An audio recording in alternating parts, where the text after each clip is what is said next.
Hey guys, this is Justin at the Survivor Review, and today I look at the Rambo franchise. Today I'll be talking about the crazy, over-the-top sequel that only could have come from the 80s, Rambo: First Blood Part 2. Now this is the most iconic Rambo movie, the one that's been the most parodied, the one that most people think about when they think Rambo. It is also, in my opinion, along with Commando, the top two quintessential 80s action movies of all time. And for most people think about cheesy 80s action movies, this and Commando are the two movies that best describe that, and they're glorious for it. This is just a fun, over-the-top, cheesy, ridiculous action movie, and it's so entertaining. I love this movie. Even though it's not a great movie, it's so different from the first film. It's honestly, realistically, it's a big notch down from the first movie. Because the first movie, was an action movie, but still, tried to have a serious story, tried to deal with, some serious subject matter. And whereas this movie does, it has some serious stuff because it involves, trying to go back to Vietnam to pick up POWs that are still there, even after the war has ended, which is a pretty serious subject, and there is some kind of political stuff here and there in the movie. But when it boils down to it, it's just Rambo running around Vietnam, shooting up bad guys, and it's great.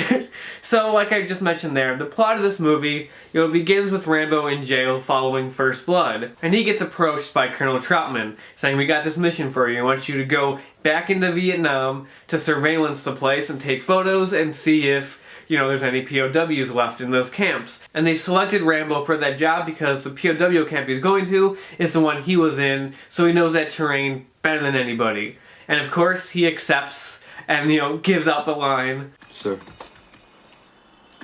do we get to win this time?"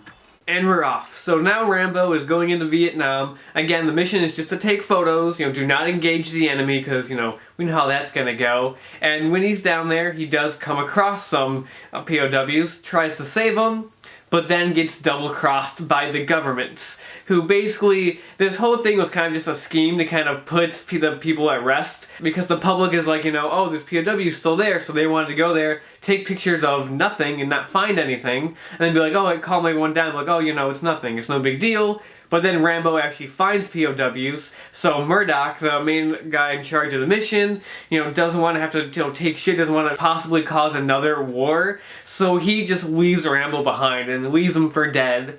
So now Rambo is on his own. He does have help. He does have this one female character who's kind of undercover there and stuff and helping him out. So he does have some help, but aside from that, he's alone in Vietnam.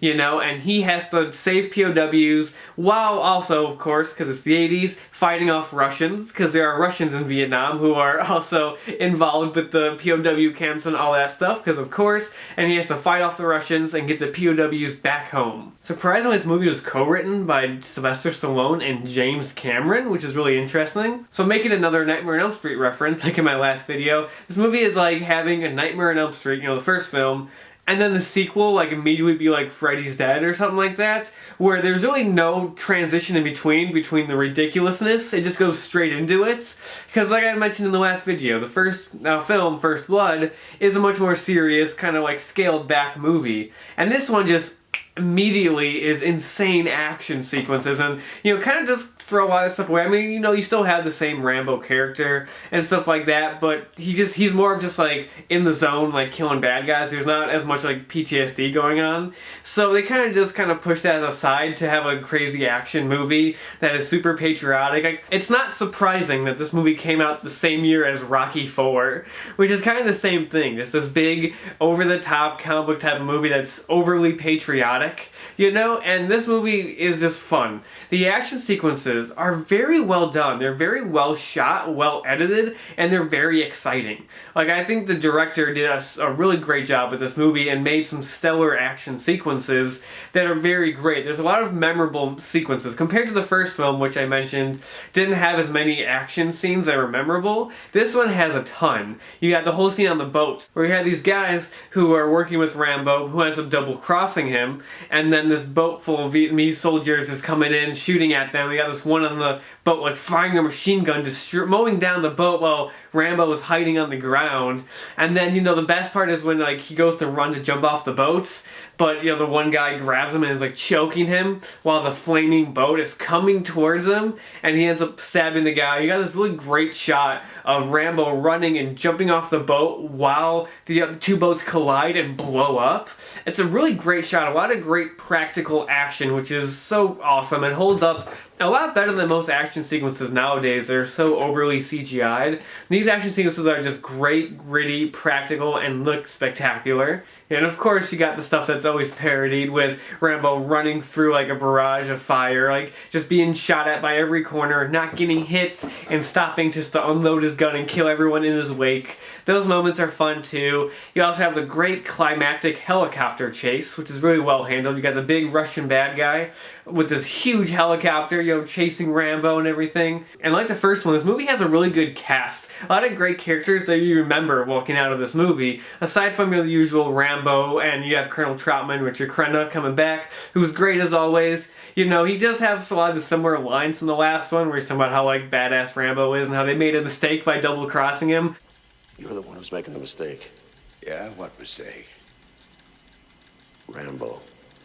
So there's some of that kind of stuff. It's similar, but it's still entertaining. Every time he has those type of lines, it's just great. I don't know, I just love that stuff, but he's really good.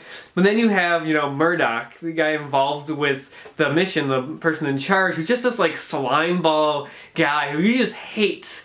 You know, like that moment when the helicopter is flying in about to pick up Rambo and the POW, and you know, they're getting closer and closer, Rambo's reaching for him, and then it cuts back to the base and Murdoch's just like, abort mission, just abort it. And they have to just turn away and leave Rambo. You're just like, oh fuck, I want Rambo to kill you. But he's great, he's very memorable. You even have John Kreese of Cobra Kai, I don't remember the actor's name. He's there as one of the other mercenary characters. He's fun, doesn't have a whole lot to do, but he's entertaining in the movie. So, and then even the bad guy's fun. You know, the bad guy is kind of the least memorable character in the movie, just kind of a very stereotypical Russian bad guy. So he's not the greatest, but he's fine in the scenes that he has. But yeah, I always remembered like the characters of like Murdoch, and even the female character's pretty solid and memorable. I mean, the best part, it sounds so bad me saying this is the best part, but it's like the biggest like of course moments. Is the moment where Rambo agrees to take her back to the US with her, and they share a kiss, and you're like, this is kind of unnecessary and weird, like why does he have to have a love interest now? But it's just so immediately after she can get killed, and it's just like, of course that's what's gonna happen in the movie. Now that's gonna make Rambo even more pissed off, you know, because the middle half of this movie is where the movie actually kind of like slows down a bit and gets more serious, because Rambo gets captured and ends up getting tortured, and you know, it's pretty dramatic actually. It's some good stuff there, and the best part though is when they have Rambo like tied down and they have him against the radio because he's about to talk to Murdoch and Troutman and like give him like the bad guys like demands and stuff, and he just sits there and like the only thing he says, he just goes, Murdoch, I'm coming to get you. and then you see Murdoch, that face he has, is like, oh shit, I fucked up. And then Rambo just gets up and just beats the crap out of everybody and runs out. But then you get to the awesome action sequence right after the lady gets killed and he's like on his own. And it's similar to the first movie. It's the scene of him setting up traps and taking people out one by one. But it's just this great put together scene of him just in the rain, of course, getting his weapons ready and everything. And then it's just him slowly taking out the soldiers one by one. Like, there's a lot of great moments. I love the one that really isn't even realistic because I don't know how he had enough time to hide under all that mud. But there's that scene where the guy's just walking and then just focuses to behind him and you see the eye inside the mud open up. And then he pops out and stabs the dude. Like, I always remembered that image. Even though, like I said, maybe implausible. I don't know how much time he had to get perfectly, you know, hidden under that mud. But that was a great moment. I love that scene. Just showing, like, Rambo's tactical, like, badass skills. Like, that's where these movies and the Rambo characters always shine to me, is when he's, like, doing that kind of stuff and you see his skills.